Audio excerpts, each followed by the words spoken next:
¿Cómo están mis hermanos? ¿Bien? Que el Señor les bendiga grande y poderosamente en esta mañana. Vamos a orar al Señor. Inclinamos nuestro rostro. Amado Dios Todopoderoso, vamos a su presencia, inclinando, Señor, nuestro ser a usted y esperando, mi Dios amado, que usted traiga a sus hijos que vienen en camino, que usted allane, Señor, cualquier dificultad, Padre mío, que puedan tener. Usted, Señor, les traiga prontamente y que sea su Espíritu Santo en esta mañana, preparando, Señor, estos corazones que vienen dispuestos a escuchar su palabra y sea usted ministrando en esta mañana. Se lo pedimos y rogamos en el amor de Jesús. Amén. Estamos estudiando, ¿qué libro? Hechos. ¿Qué capítulo nos toca? 8. Amén. Y hoy el hermano se llevó el... sorry.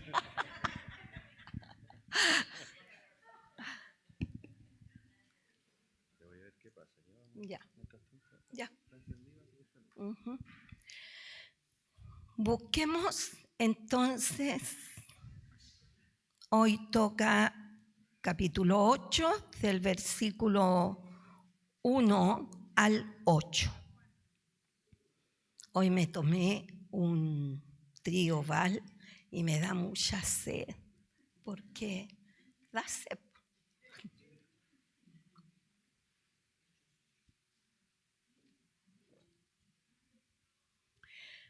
Y damos lectura en el nombre del Señor. Dice, Saulo persigue a la iglesia. Y Saulo consentía en su muerte. En aquel día hubo una gran persecución contra la iglesia que estaba en Jerusalén. Y todos fueron esparcidos por las tierras de Judea y de Samaria, salvo los apóstoles, y hombres piadosos llevaron a enterrar a Esteban e hicieron gran llanto sobre él. Y Saulo asolaba la iglesia y entrando casa por casa arrastraba a los hombres y a mujeres y los entregaba en la cárcel. Predicación del evangelio en Samaria. Pero los que fueron esparcidos iban por todas partes anunciando el evangelio. Entonces Felipe, descendiendo a la ciudad de Samaria, les predicaba a Cristo, y la gente unánime escuchaba atentamente las cosas que decía Felipe, oyendo y viendo las señales que hacía.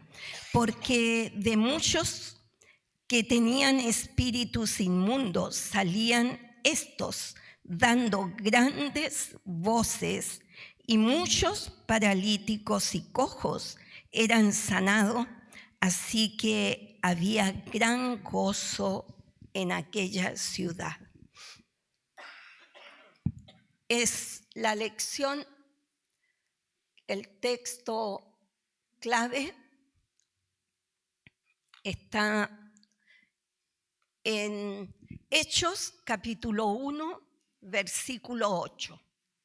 Y le vamos a dar lectura en el nombre del Señor.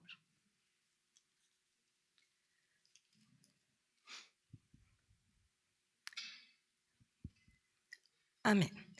Pero recibiréis poder cuando haya venido sobre vosotros el Espíritu Espíritu Santo y me seréis testigos en Jerusalén y en toda Judea, en Samaria, hasta lo último de la tierra.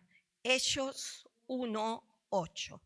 Esto es muy trascendental para nuestra vida. Bien, entonces vamos a ver la introducción.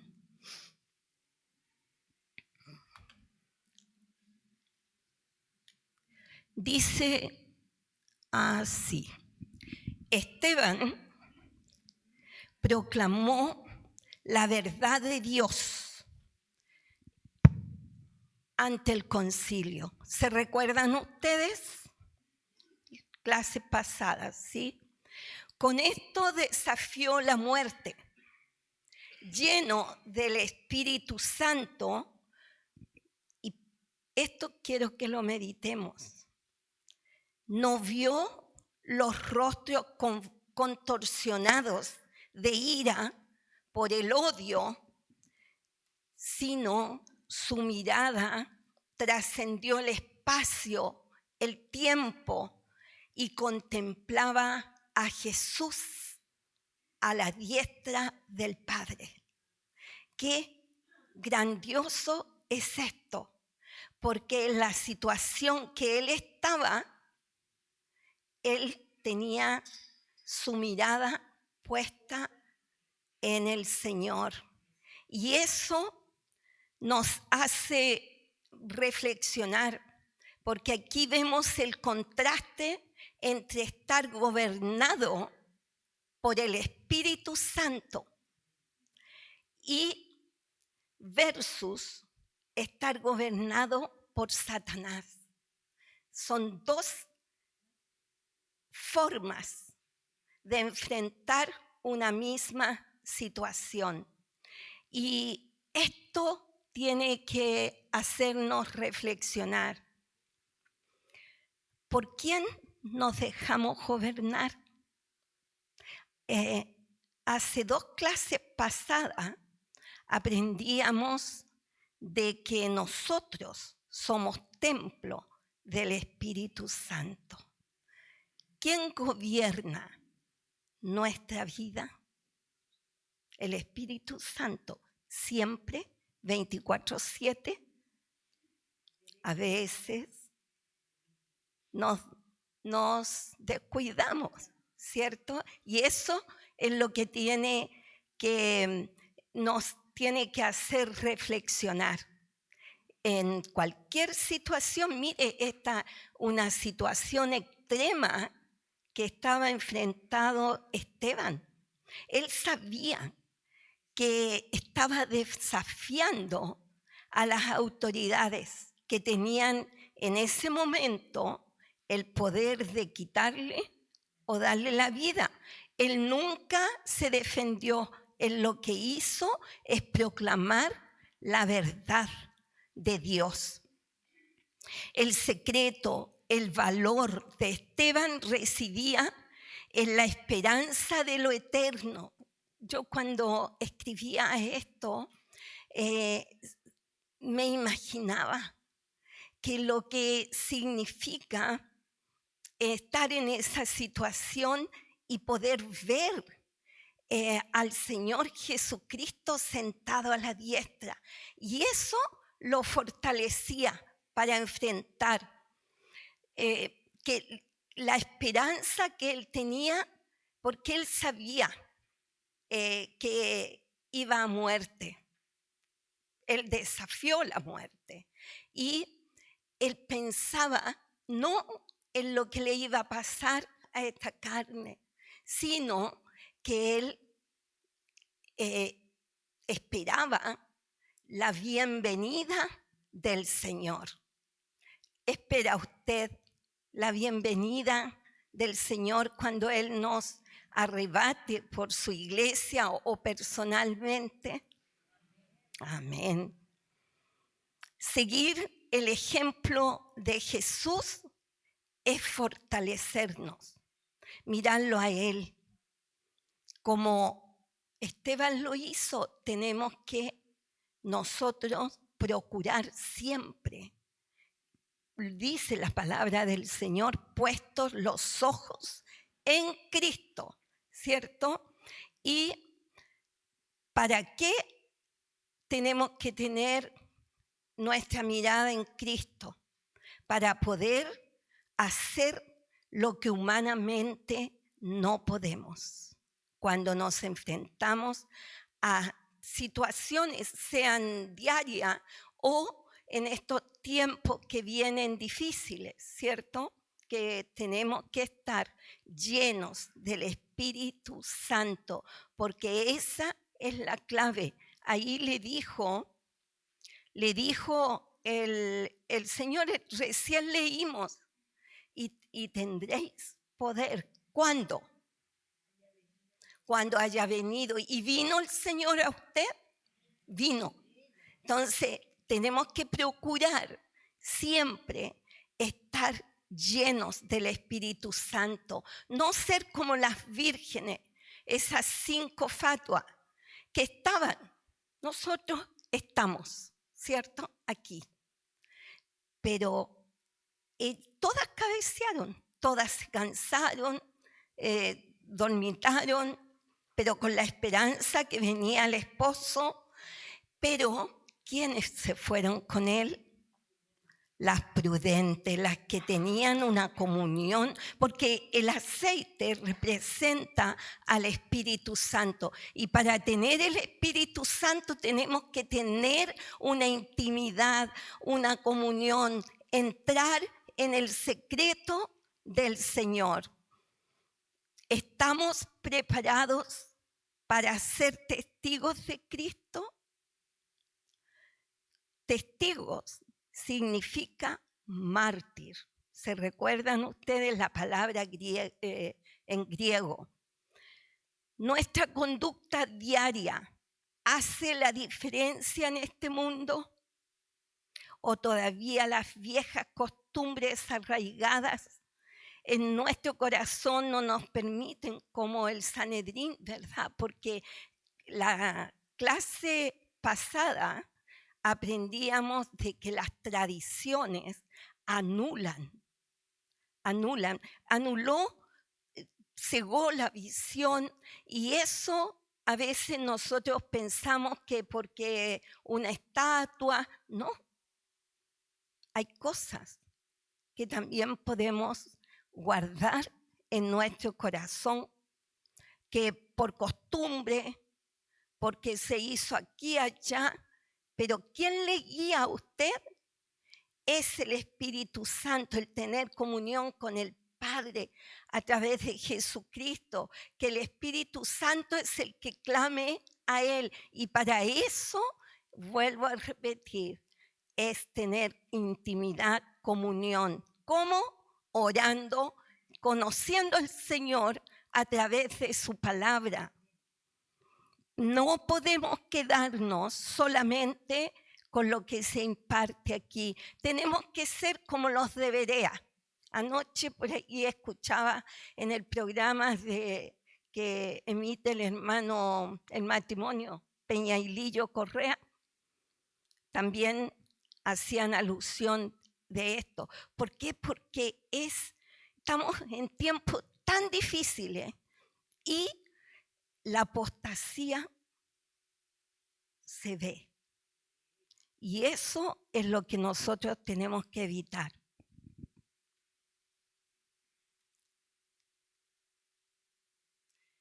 A Esteban lo lapidaron. No sé si usted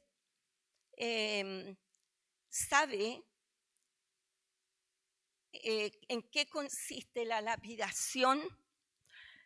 La práctica de apedrear, cuando el juicio termina, el condenado es traído fuera para ser apedreado. Cuando a 10 codos, más o menos 5 o 6 metros del lugar de la lapidación, le dicen: confiesa, porque es la costumbre de todos que serán ejecutados hacer confesión. ¿Qué confesó Esteban? Perdónales, porque no saben lo que hacen. Y también dijo al Señor, recibe mi espíritu. Eso es lo que él confesó. Y porque ellos creían de que todo eso tendrían parte de la vida venidera. Más o menos después, a 4 codos, 2 metros más o menos, del apedreamiento, el sentenciado es despojado. La caída es un lugar más o menos como 2 veces la altura de un hombre, ahí, y lo tiraban y lo empujaban. Uno de los testigos lo empujaba y caían de boca, después los daba vuelta. Si eso era suficiente, porque muchos con la sola caída, el estrés, todo lo que representa esa situación, podían morir, entonces era suficiente. Si no, uno de los testigos tiraba una piedra apuntando al corazón, y si no, volvían a apedrearlo todo el pueblo. Y Esteban resistió todo eso porque él se puso de rodillas y clamó al Padre. Qué grande, qué fidelidad, porque cualquier ser humano podría en ese momento fallar, ¿cierto?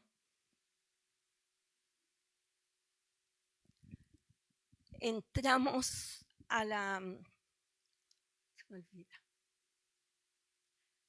lección de hoy. Y Saulo consentía en su muerte en aquel día. Hubo una gran persecución contra la iglesia que estaba en Jerusalén. La sangre de los mártires es la simiente de la iglesia. Este capítulo 8 es relevante en la historia de la iglesia. Comenzó como exclusividad para los judíos. Sin embargo, el plan de Dios era para alcanzar a toda la humanidad.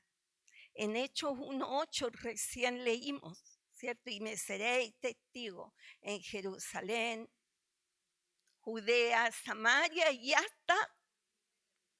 Amén. La persecución que comenzó con la muerte de Esteban sirvió solo para propagar el fuego del avivamiento más allá de los límites de la ciudad de Jerusalén. Los apóstoles se quedaron ahí, en Jerusalén. ¿Se da cuenta usted que Dios no propicia estas situaciones, pero sí las revierte para bendición? Y yo me recordaba de la muerte, del asesinato de la carabinera. Fue llevada a un templo y las autoridades, quisieran o no, tuvieron que escuchar alabanzas al Dios verdadero y tuvieron que escuchar palabra de Dios. ¿Se fija usted? Hay tristeza, sí, también hubo mucha tristeza por la muerte de Esteban, pero Dios revierte todas circunstancias, sea triste o no, para bendición, para bendecir nuestras vidas. Y la palabra de Dios, así también lo dice. La hermana leía en Romanos 8:28. Y todas las cosas para los hijos de Dios redundan en bien. Alabamos al Señor por ello. Y Saulo, que ustedes ya conocen, en lecciones pasadas lo veíamos, ¿cierto? ¿Quién era? Saulo de Tarso, perseguidor de la iglesia. Él tenía 2 ciudadanías de padre judío, pero como Tarso estaba dentro de Cilicia, tenían como por derecho los que nacían tener una doble ciudadanía romana porque estaba tomada por Roma. Asolar, dice, crueldad brutal, maltratar. En el versículo 3 dice eso. Se refiere del trato que Saulo daba a la iglesia, asolaba. Viene de la palabra porteo, griego, que significa destruir, arrasar, asolar. Se usa acerca de una fiera que descuartiza el cuerpo. Esa era la forma en que Saulo en ese entonces actuaba. La persecución lanzada por Saulo sobre la iglesia en Jerusalén.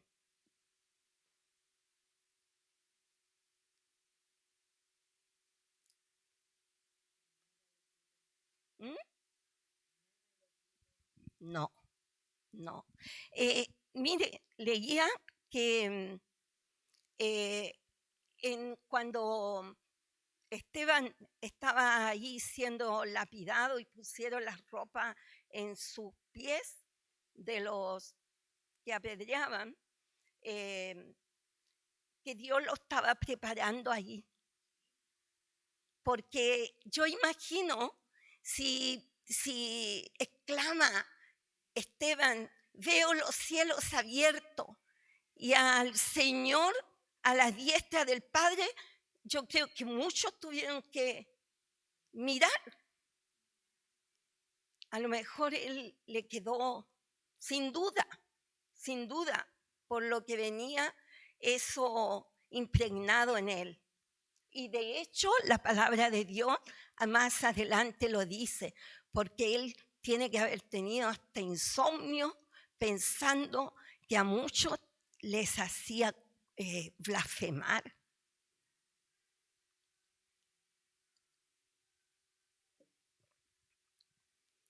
Usted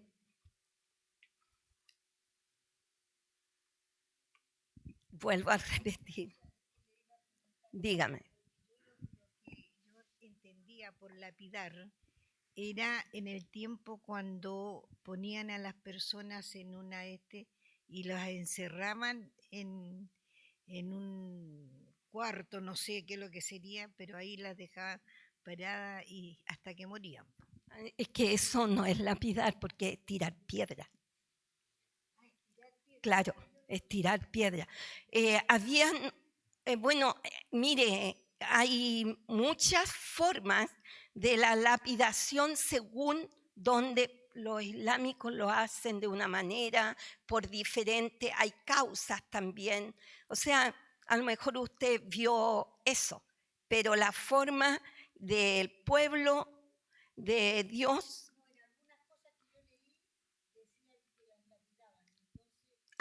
Bueno, a lo mejor la concesión de la palabra que usted vio tiene otro significado también. Claro. Entonces, vemos ahí que después de Saulo se convierte a Pablo, ¿cierto? Más vamos a ir estudiando esto. Y de fariseo a cristiano. El Señor así nos transformó, ¿cierto? No sé qué es lo que era usted antes. Incrédula a crédula. Del mundo de la oscuridad a la luz. Así el Señor hace. Interviene Él, destruye todo lo que humanamente cuando reciben cuando hay un corazón necesitado, ahí va el Señor. Amén, nos recoge, nos transforma. Hubo una gran persecución contra la iglesia. La muerte de Esteban era solo el principio. Las compuertas de la persecución eran ahora abiertas contra los cristianos. Saulo era solo uno de muchos perseguidores cristianos.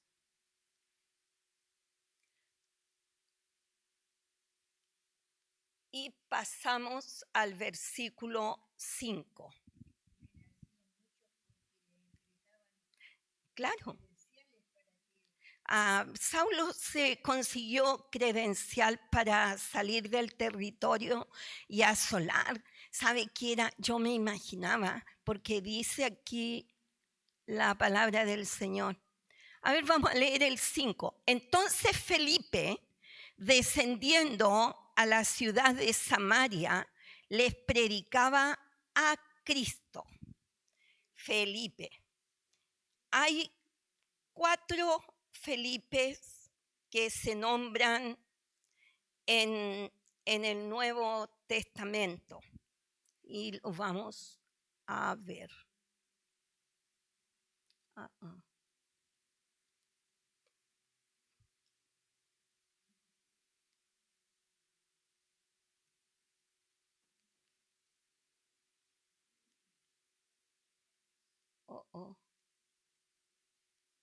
¿Por qué se me cae? Ahí.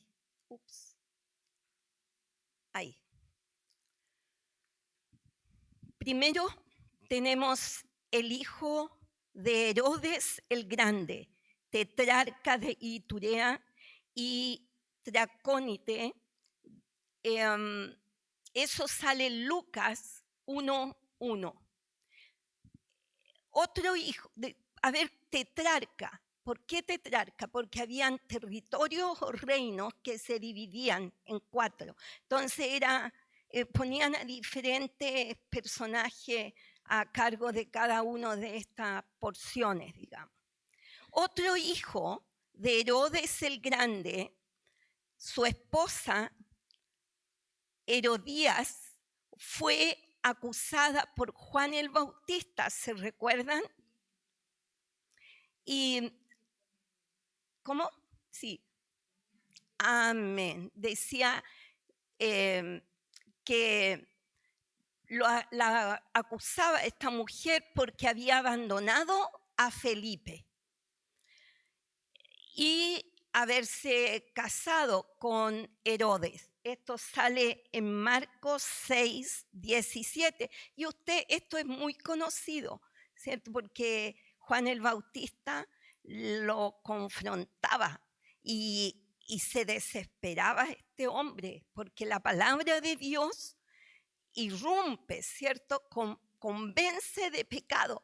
Ahora, él no hizo caso omiso a la palabra que este varón, Juan el Bautista, decía una verdad. Y eso también le costó a él, claro. Y ahora hay un tercer Felipe, uno de los apóstoles.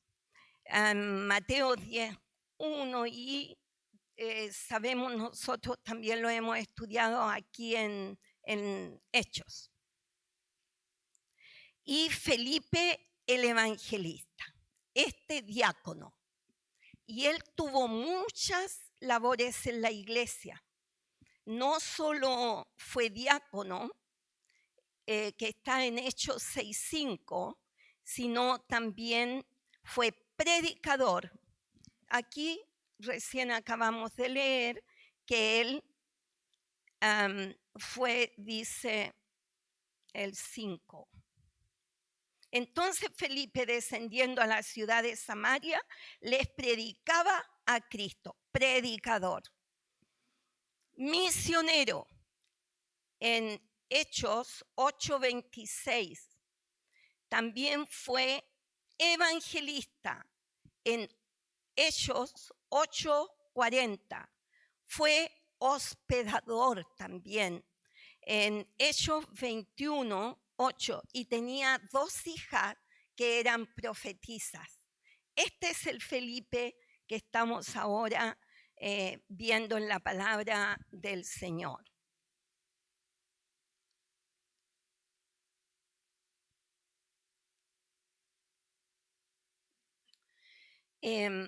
Cuando leemos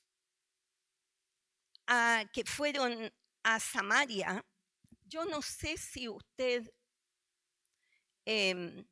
sabía, o sea, sabe, yo sé que usted sabe, que entre judío y samaritano no se podían ver. Y la razón viene de muchos años atrás,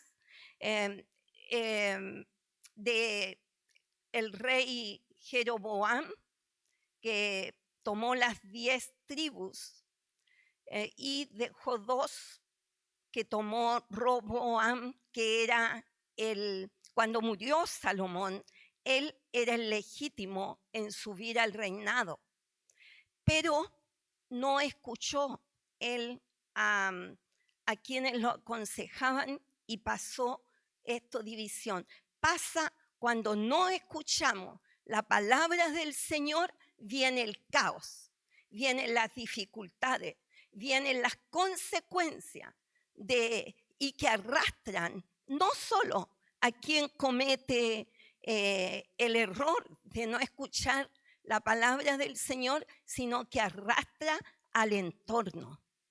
Y así fue que hace más o menos, dice, 600 años, los asirios conquistaron esta área del norte de Israel y deportaron todos los judíos ricos y personas de la clase media del área.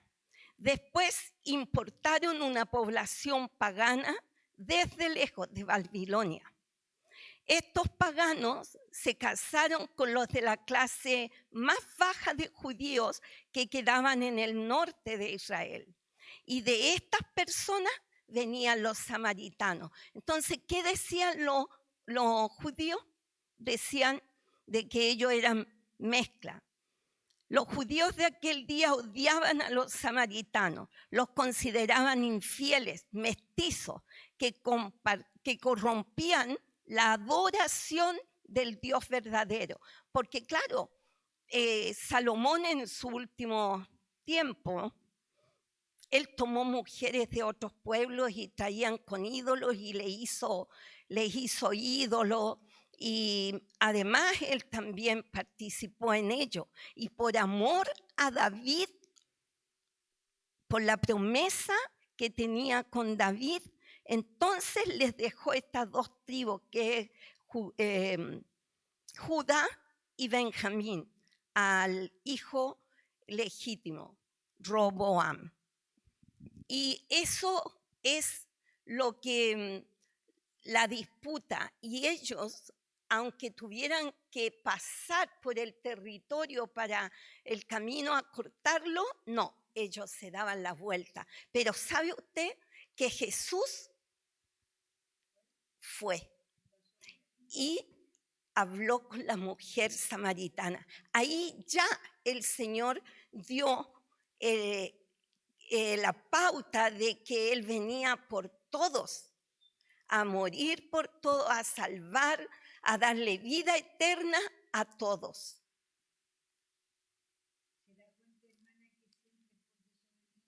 Siempre, pues sí, y no nos escapamos, hermana. Yo cuando joven leía la palabra del Antiguo Testamento y decía yo, pero ¿cómo pueden ser tan porfiados, tan rebeldes? Y resulta que uno después se analiza en su vida y ha cometido muchas.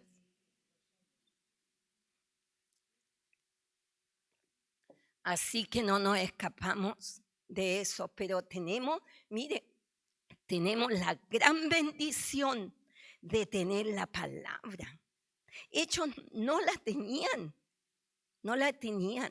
Nosotros somos privilegiados porque estamos avisados.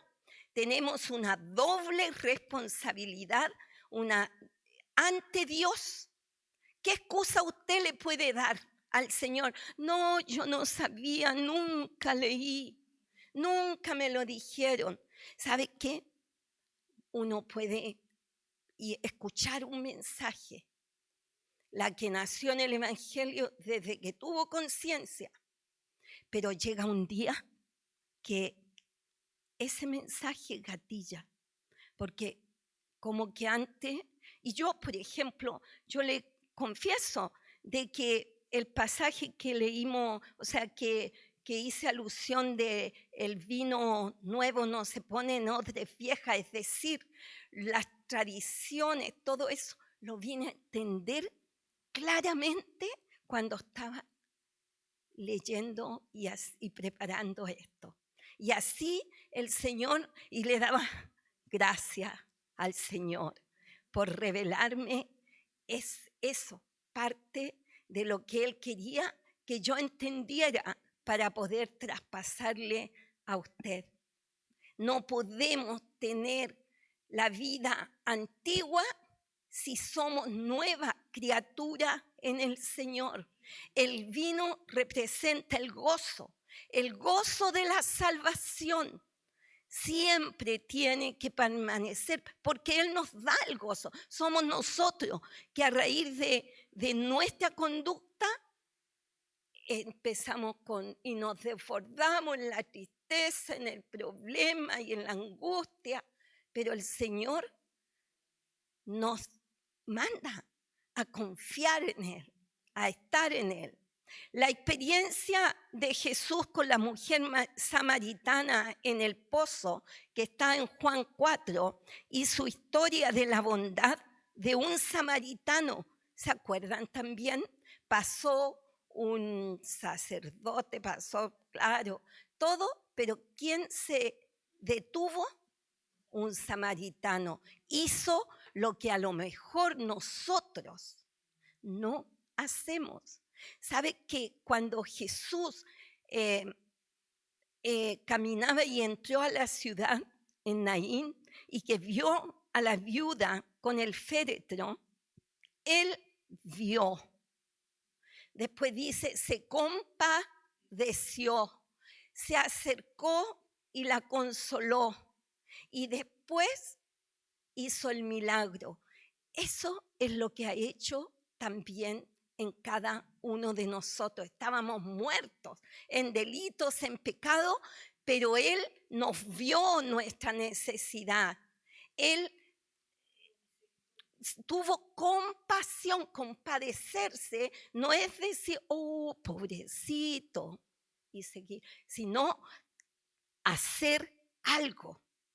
Y eso es una enseñanza también para nosotros, hacer algo primero en nuestra vida para que nuestro testimonio pueda ser el que hable y así después nuestras palabras puedan ser respaldadas por nuestro testimonio.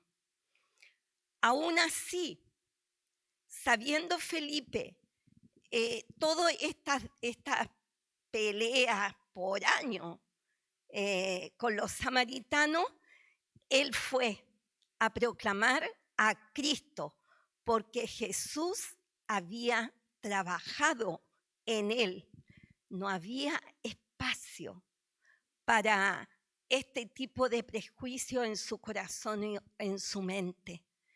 En este tiempo nos enfrentamos a muchas situaciones que van contra la palabra del Señor. Una mujer de la vida, por ejemplo.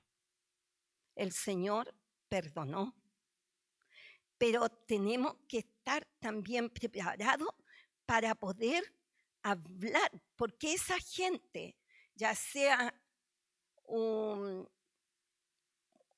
hombre que está con otro hombre, no quiero que me censure, ni una mujer que está con otra mujer, que eso no es lo que Dios estableció, porque Él hizo hombre y mujer. Pero muchas veces nos vamos a encontrar con personas así y tenemos que entregarle la palabra del Señor, porque es Él. Esa gente, la experiencia, yo he escuchado de gente famosa y no son felices, son unas personas amargadas que aparentan algo, pero hay una carencia absoluta y lo único que puede revertir, como antes veíamos de que toda situación, por muy adversa, contraria a la palabra del Señor, el Señor la puede revertir. Aquí revirtió Felipe, estaba siendo judío, predicando la palabra del Señor. Y así nosotros tenemos que también estar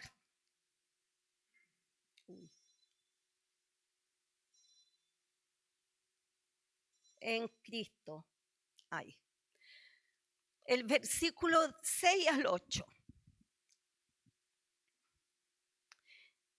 Y la gente unánime escuchaba atentamente las cosas que decía Felipe, oyendo y viendo las señales que hacía, porque de muchos que tenían espíritus inmundos salían estos dando grandes voces, y muchos paralíticos y cojos eran sanados. Así que había gran gozo en aquella ciudad. La receptividad espiritual. Dios hacía señales por mano de Felipe. Nunca debemos olvidar que donde el Señor nos use, es Él el que hace, no porque usted, porque yo fui, porque hice esto, porque hice el otro. No, es Dios por mano, que uno es un vaso, nada más un instrumento. En Samaria había muchos espíritus inmundos, había idolatría. ¿Por qué? Porque ellos se mezclaron con los babilónicos y ellos llevaron sus dioses y se mezclaron. Había una influencia demoníaca. ¿Cómo controla Satanás? Porque él, donde no está Dios, está el opositor de Dios. Y controla en este mundo, controla a través del engaño. Nunca Satanás, el opositor de Dios, sepa usted, recuérdelo, que él es imitador. Él imita, pero no es genuino. Y nosotros, usted, yo, tenemos la responsabilidad de conocer lo verdadero. Repito, ¿cómo podemos conocer a Dios? ¿Cómo? La palabra y oración, intimidad con el Señor, intimar con Él. Cuando usted conoce a una persona, usamos nosotros, sí la conozco, pero a veces solo de vista. Pero conocer a alguien es tener una relación con esa persona, conversar, y ahí usted la va viendo cómo se desenvuelve, ahí va, porque del corazón habla la boca y de las actitudes nuestras es lo que refleja lo que tenemos nosotros internamente. Entonces tenemos la responsabilidad, así como al que va a trabajar en un banco o cuando estudian ahora cajeros, le enseñan no a reconocer el billete falso, le enseñan a reconocer el verdadero. Ellos tocan, ¿cierto? Ellos no sé, pues, ahora hay maquinitas, todo, pero para conocer el falso tiene que conocer el verdadero. No lo detecta porque están tan perfectos cada día más. Y entonces Él controla a través del engaño, controla a través de los hábitos nuestros. Los pensamientos que afloran, porque Él no es omnisciente, pero como nosotros actuamos, Él sabe nuestros pensamientos y la lucha está aquí. Aquí es donde decidimos nosotros el hacer o no hacer, porque Dios pone el querer y el hacer, pero nosotros decidimos. Y la palabra del Señor habla en Efesios 4, 20, 25, por favor, busquémoslo.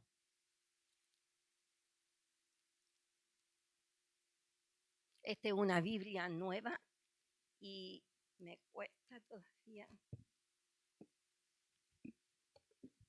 Si alguien lo tiene, me avisa. Efesios, Corintios, Gálatas y después Efesios 4, 20, 25, 24, 25. Mire esto. Mire, voy a leer del 22. Dice, en cuanto a la pasada manera de vivir, despojaos del viejo hombre que está viciado conforme a los deseos engañosos y renovaos en el espíritu de vuestra mente y vestíos del nuevo hombre creado según Dios en la justicia y santidad de la verdad. Esto es un mandato. Debemos renovarnos. Las misericordias del Señor son nuevas cada mañana. No es para que sepamos y las repitamos, sino para ponerla por obra, ¿cierto?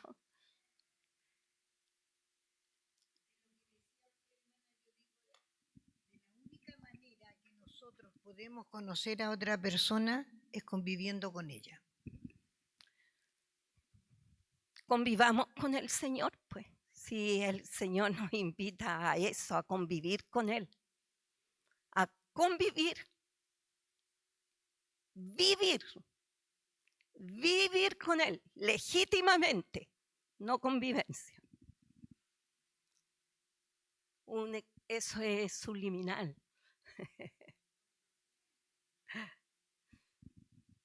La nueva vida es renovación. La mente y la calidad de nuestros pensamientos nos llevan a tener actitudes diarias.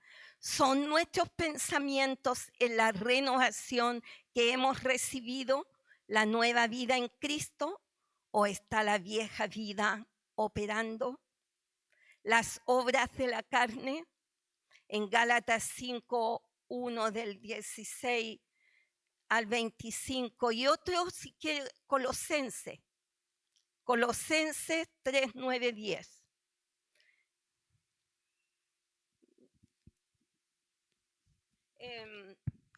Después de Efesios,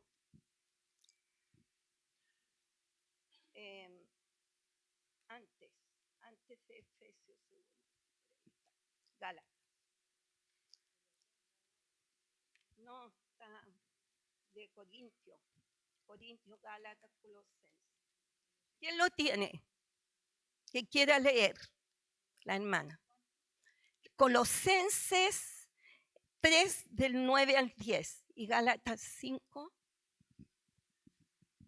No mintáis los unos a los otros, habiéndoos despojados del viejo hombre con sus hechos, y revestidos del nuevo, el cual conforme a la imagen del que lo creó, se va renovando hasta el conocimiento pleno. Amén, amén. Que podamos hacerlo, ¿cierto? Y Colosenses 3, 9, 10. ¿La hermana? Gálatas. A Gálatas, no. Gálatas 5.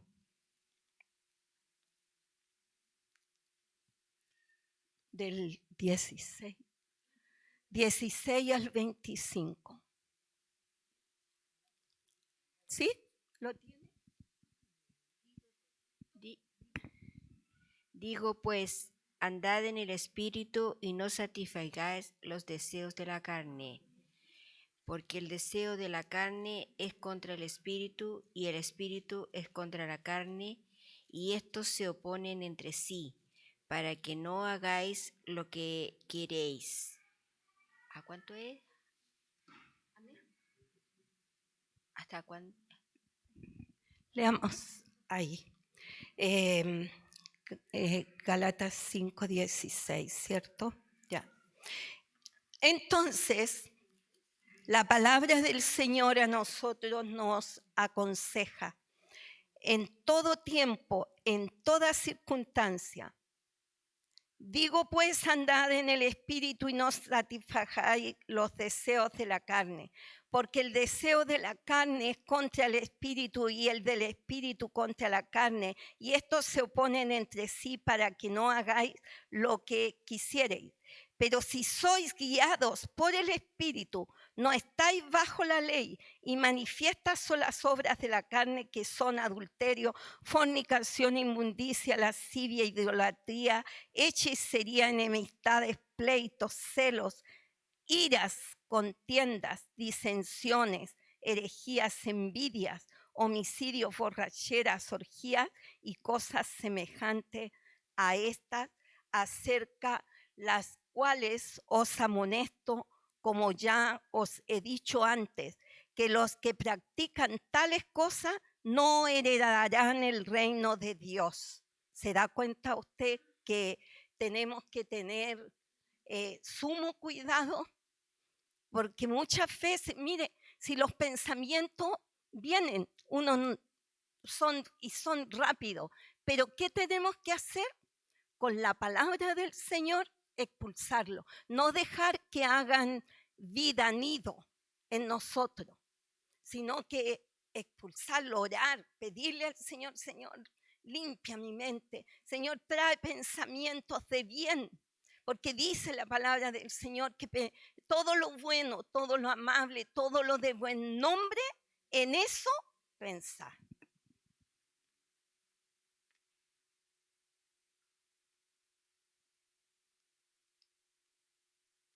Hoy se apagó. Ya, tiempos de refrigerio vino para Samaria. El gozo de ser restaurado, y a nosotros también, convertidos, sanos del alma, es proclamar con denuedo las buenas nuevas de salvación. Es lo que cambia, transforma. Ellos prestaban atención, es decir, entendían y lo recibían, porque el Espíritu Santo provoca un despertar.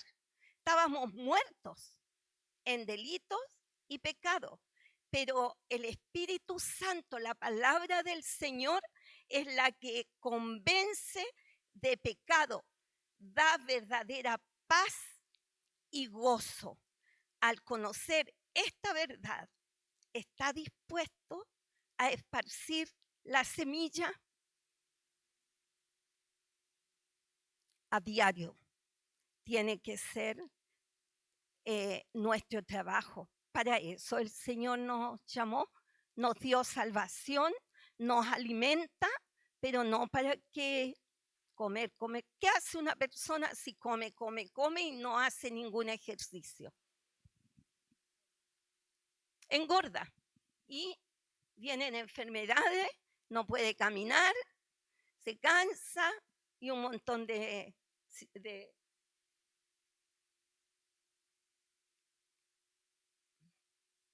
parece que bueno, no importa, seguimos.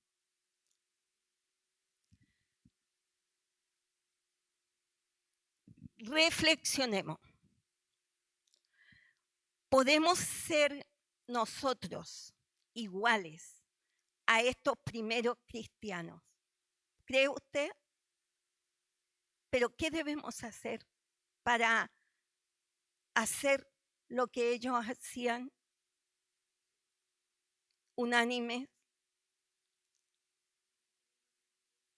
en un mismo sentir, que es, en este caso, el sentir es que tenemos nosotros, así como alguien vino y nos predicó, nos hizo reflexionar, el Espíritu nos habló de su palabra, de la vida eterna, nosotros tenemos que entregarla. Pero para eso, para que sea con poder y autoridad, en el texto el texto clave de hoy, que dice 1:8, y recibiréis poder.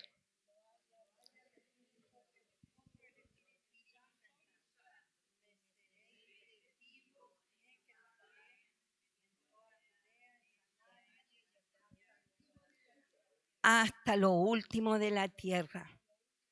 Estamos en lo último de la tierra y en los últimos tiempos. Y tenemos una labor grande, hermana, y una necesidad, pero increíble en las personas.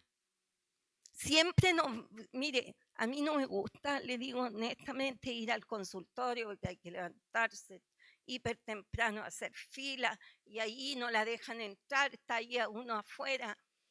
Y después otro tiempo más, es decir, uno sale a veces yo he salido hasta las 2, 3 de la tarde de ahí.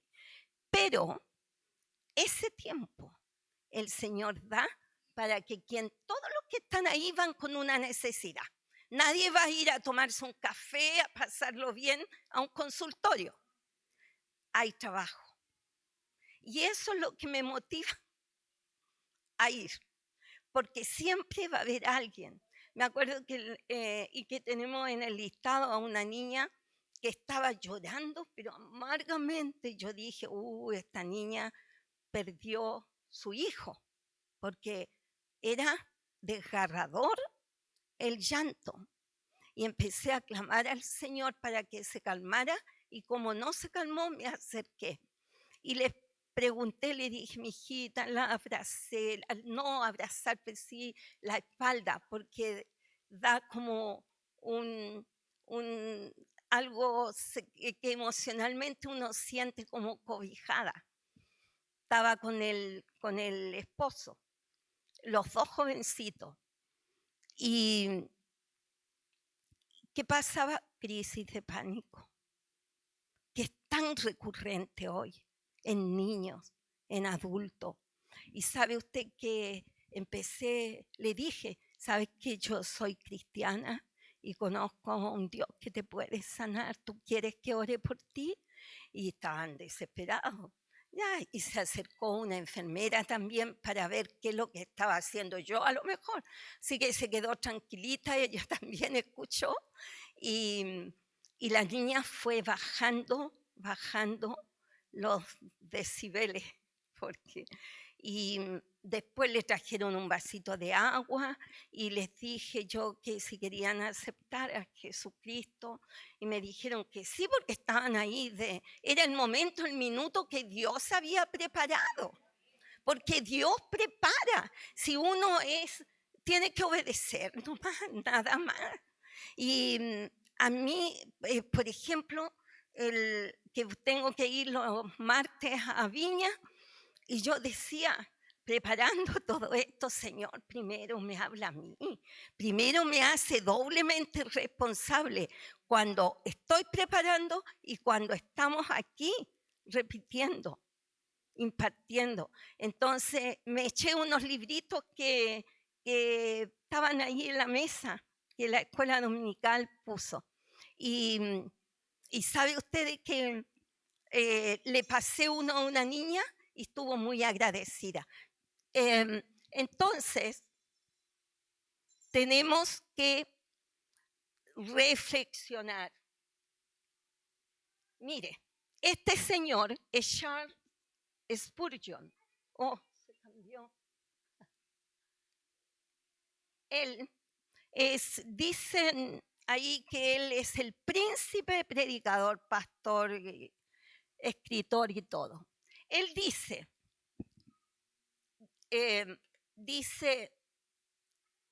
en cada iglesia donde realmente hay poder del Espíritu de Dios, el Señor causará que sea esparcido, más o menos, sea cercano o lejano. Él nunca quiere que una iglesia sea como una nuez cerrada en su cáscara, ni como un pimiento encerrado en una caja. El precioso perfume del Evangelio tiene que ser derramado para endulzar el aire. Eso, ¿usted qué es? ¿Nuez o perfume?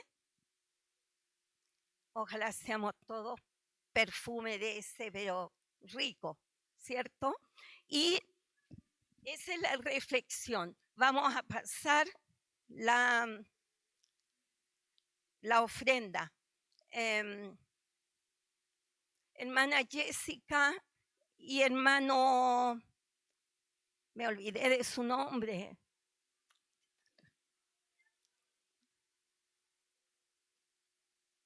Pasemos la ofrenda, por favor. Sí, también ustedes.